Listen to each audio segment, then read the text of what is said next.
Well, what we would do is, I've been in this situation, not that my child has killed an animal, let me just be very clear.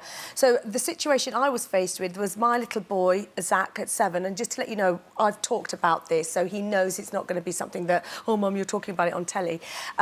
At 7 years old, he'd been reading lots of adventure books, and basically, one night whilst we were watching TV, he decided at 8 o'clock in the evening, wearing his pyjamas and his dressing robe, to go for a play date with his friend.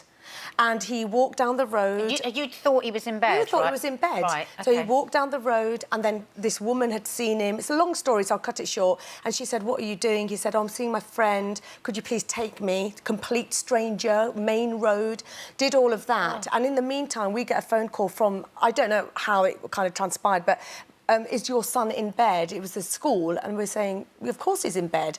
And I said to Steve, you know, go upstairs and have a look. Steve came down white as a sheet saying, Saira, he is not in bed. Oh, no. Anyway, long story short, we got Zach back. Everything was fine. The point was that he didn't realise what he was doing. But when he got home, we disciplined him. Yeah. He absolutely knew that he had done something wrong. We told him about the dangers, what if, you don't do that, that kind of thing. Yeah. You know, I'm sorry, but we didn't do this mild approach. Now, let's talk about this. It was like, you know, you have done something wrong. Did you get professional advice on this? Because one of the reasons that the mum went on to Mumsnet was just, what do you think I should do? Did you try and get professional advice? You know, Zach's sort of 7, very, you know, very sensible young boy. He was out of character. Yeah. So we just decided to go to kind of like, you know, the doctors to say, look, he's done this. Is there something we should worry about? And they said, look, absolutely not. He doesn't understand the dangers. However, if you have disciplined him and then he decides to go against what you've said and do it again, then there is a weird pattern emerging, and then that could be serious. Okay. So discipline once, and if it stops, and in our case, Zach's never done it again. Yeah. It's, you know, that was just a mistake, innocent. right. But if it keeps recurring, that's a problem. Yeah. That's kind of psychotic tendencies. That's what the doctor told us. That's such But a child worry. of 4, I'm just trying to desperately remember 4 with my kids. You don't really know the consequences of your actions, don't you? I mean, He did show remorse as well after. Yes. I think maybe he didn't mean to do what he did. Yes, Yeah. I hope he didn't.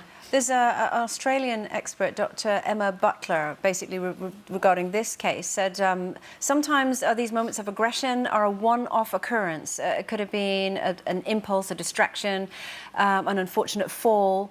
You can't make assumptions from the event itself. Usually a preschool child hasn't developed the maturity to understand that animals have feelings and are not to be treated as toys. Or to even really know what death is, you know. Yeah, and consequences of actions. But also, I think sometimes, you know, when we got, you know, we don't have any pets, but when my kids are around pets, when they were younger, about 4, they were quite rough with them. They didn't know that, and I had to intervene and say, no, you stroke them gently, they've got feelings, don't pull the tail, you know, all that kind of thing. So you do have to intervene, but I find there are a lot of parents out there that just don't discipline their children anymore. They're too scared to say, no, that's wrong. Or, and I feel that's in schools as well. I think teachers need to be given more power to say, it's all right to discipline my child. And I think that's why we're living in the world that we live in. What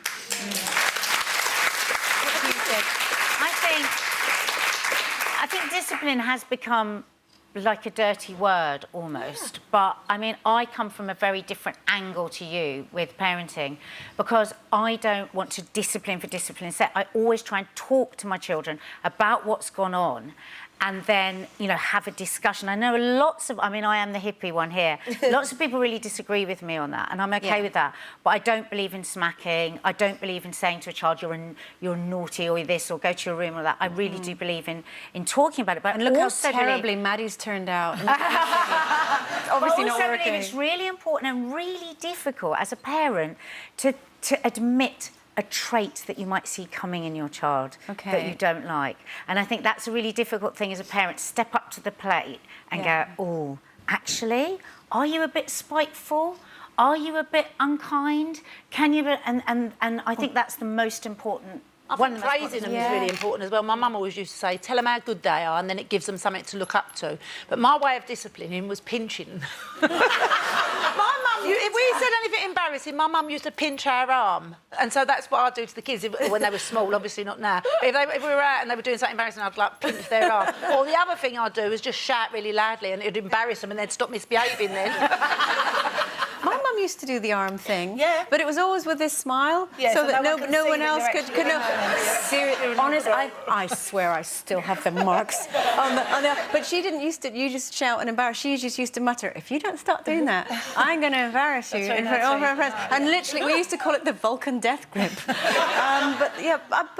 But that's normal kind of disciplining a child. I mean, my mum used to hit me. It was the 70s. We used to get hit, but I just remember all the feelings and the thoughts that I had when I got hit, which was, I hate my mum, I hate everyone, I'm just going to do this. And I remember saying to myself, when I'm a mum, I'm not going to do this because it doesn't work. Yeah, but you can't and I never do something just because your child's not going to like you. No, not because they don't like you, because it didn't work. When my mum hit me, I didn't feel remorse, I felt anger. Okay. Whereas if I said, oh, God, I'm really disappointed, I was really hoping that you weren't going to let me down on that, they're mortified. I don't think discipline, I think most people connect discipline with smacking. It's not about that. It's about giving clear boundaries and saying, I am the mother, you are the child, this is right, this is wrong. That's what I think my duty is as a parent. Yeah. And sometimes you have to be unpopular.